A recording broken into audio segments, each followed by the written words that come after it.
May humahamon sa mga nanay o sa mga babae sa pag-grocery. Sa pinakabago kasing Nielsen Shopper Trends Report, dumami na ang mga lalaking namimili ng sa grocery stores. Pero sino naman kaya ang mas magaling sa pamimili? Live mula sa Quezon City, si Dano Tingkungko may paandar. Jessica, sabi nga nila, no, since time immemorial, women are from Mars, men are from Mars rather, women are from Venus, mula sa kusina hanggang sa grocery. Pero sa pag-aaral nga nitong Nielsen Shopper Trends, mas marami na raw lalaki ngayon ang tigasin o tiga-shopping ng grocery. Indikasyon na mas maraming lalaki ang bukas sa mga gawaing bahay na dating teritoryo ng mga babae. Sa mahabang panahon, kinagisnan marahil ng karamihan ang grocery, teritoryo ng mga ilaw ng tahanan, mga ina. Tulad na lang ni Claudette Agus na naabutan namin sa checkout lane na namili. Every lang siya, mga once a week ganun Pero iba na raw ang panahon ngayon ayon sa Nielsen Shopper Trends Report dahil dumarami na mga lalaking tigasin o tiga-shopping ng grocery. Mula sa 34% noong 2016, nasa 40% na ito ngayon. Gender roles actually, they're becoming blurred in a sense that a lot more people, a lot more males are open now to doing what their wives are doing. Sa mga lalaking namimili para sa pamilya, higit kalahati may asawa. 3 sa bawat 10 sa kanila taga Metro Manila at halos 7 sa bawat 10 sa mga ito may trabaho. Ano mga pinamili ninyo ngayon? Gatas tsaka yung mga gamit ng mga bata.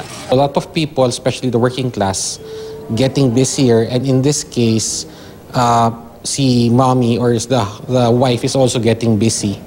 So that's why there's a lot more give and take now because the husband realizes that the wife can't do everything.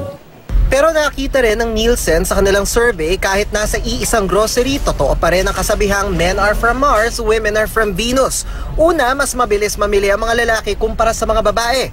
68 minutes average shopping time sa mga lalaki o higit 1 oras. Kumpara sa 74 minutes sa mga babae o halos 1.5 oras. At kumpara sa mga babae, mas pinipili ng mga lalaking mamimili ang mga nakasanayan o kilala na nila kumpara sa mga babae na bukas sa mga bagong brand, produkto o konsepto. Mas mabilis kasi walang hassle eh. Kasi mga babae matagal mamili. So, eto tayo mga lalaki, mabilisan lang. So, namimili lang na nangangailangan ng kuan, yung kailangan kinukuha, yung hindi kailangan hindi na. Depende kung ano. Parang pag in demand siya, yung parang madaming nagtatry, parang tatry mo din. This is important because you're seeing that the males now making decisions for the household, which in the past was limited mostly to females.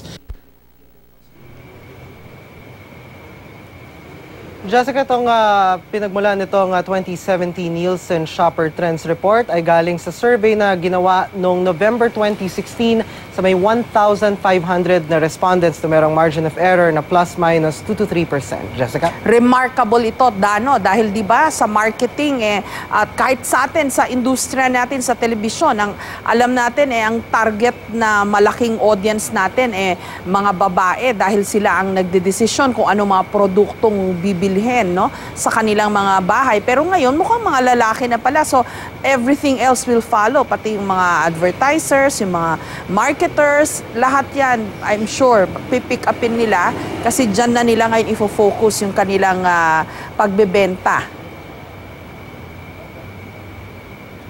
Tama, Jessica, kung titignan nga, no, ang isang pakay nga nitong Nielsen Shopper Trends Report ay para dun sa mga kumpanya na para mas lalo nilang maunawaan yung kanilang consumer kung paano nila ito lalapitan. So kung titignan natin, kung mas marami na ngayon yung mga lalaki na nasa grocery at namimili, hindi para sa sarili, kundi para sa pamilya, dapat din, kumbaga, dapat ituon din sa kanila yung pansin ng mga advertiser, ng mga kumpanya at iba pa. Pero kung titignan din natin, no, indikasyon din ito ng nag-e-evolve na pamilyang Pilipino dahil sa matagal na panahon, sanay tayo sa traditional gender roles na ang lalaki, breadwinner, siya ang provider for the family. Ang babae naman o ang ilaw ng tahanan, siya ang in charge of the household. Balik kasama na dyan yung pag-grocery. Pero dahil nga nakikita ngayon na mas mataas yung trend ngayon ng double income households, mas nagkakaroon, in the words ng ating nakausap sa Nielsen, no, mas nagkakaroon ng give and take sa relationship o dun sa pamilya. Kaya magkakaroon talaga ng situation na yung mga lalaki ay gagawa ng gawaing bahay na dating teritoryo ng babae, hindi lang sa grocery shopping, pati na rin sa pagluluto, paglalaba, pamamalansya at paglilinis ng bahay, Jessica. Mas involved na sila sa household, di ba? Ngayon, kesa in the past. Kasi tumutulong na sila sa pag-grocery.